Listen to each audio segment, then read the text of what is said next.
ايضا يريد في مباراة اليوم العودة على حساب الريال. هذه خطيرة، فرصة جول، جول جول لريال مدريد، ملعوبة سليمة في المرمى، هدف للريال. والريال منذ اللحظات الأولى بادي صح، الفريق الملكي بادي صح وسجل في الكرة الماضية. كريم بنزيما كان كريما لأوزيل، أوزيل بكل ثقة الكرة في المرمى، لكن كريم بنزيما اللاعب الأفضل في الفريق الملكي في فترة الإعداد الماضية، الكرة في المكان السليم، وأوزيل بالتالي كان في الموعد. والفريق الملكي يتقدم الآن على برشلونة بهدف نظيف. وبالمناسبة في جل لقاءات الفريقين في السوبر الإسبانية بالتالي يريد العودة للمباراة، وديفيد فيا الآن يحاول العودة لبرشلونة. الله الله، ديفيد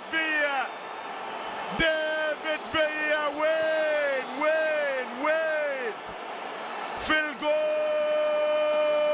وبالتالي يتعادل برشلونة في الكرة الماضية القذيفة المحطوطة. تحرك ميسي فجاءت خطورة برشلونة، تقدم بها. الله الله الله، مثل هدفه في دوري الأبطال في مرمى فاندر سار. هنا اختار حقيقة مرمى كاسياس وحطها وين؟ حطها في مرمى كاسياس بهذه الجودة الكبيرة والجميلة. وبالتالي يعود فريق برشلونة من الفرصة الأولى، يأتي التعادل وتأتي الفرحة الكتالونية. قصيرة فقط. ميسي الآن يتقدم، ميسي يتقدم، ميسي جول، ميسي جول، غير معقول، ميسي جول. وبالتالي المباراة رقم 11 لميسي، يسجل هدف رقم 11 في الكلاسيكو. يا إلهي يا إلهي، ميسي ومن غيره، ميسي في كل الحالات حتى وهو بعيد عن مستواه، ميسي ومن غيره. ميسي يتقدم وبالتالي ميسي يسجل. الريال في لحظة من اللحظات كنت تشعر بأن الريال في الطريق لفوز كبير، لكن مع ميسي الأمور غير، وبالتالي يتقدم برشلونة مرة أخرى.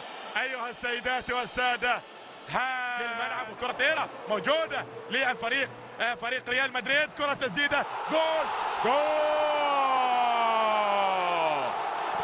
يعود الريال للتعادل، يعود ريال مدريد للتعادل، وتعود المباراة مرة أخرى إلى الإثارة، كل الإثارة، ويعود الكلاسيكو مرة أخرى مشتعلا. الكرة الماضية كريم بنزيما في الكرة، أو بيبي إلى تشافي ألونسو الذي سدد كرة ذكية جدا مرت من بين كل الأقدام.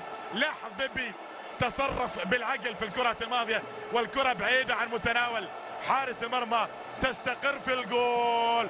وبالتالي يعود ريال مدريد ويعود مورينيو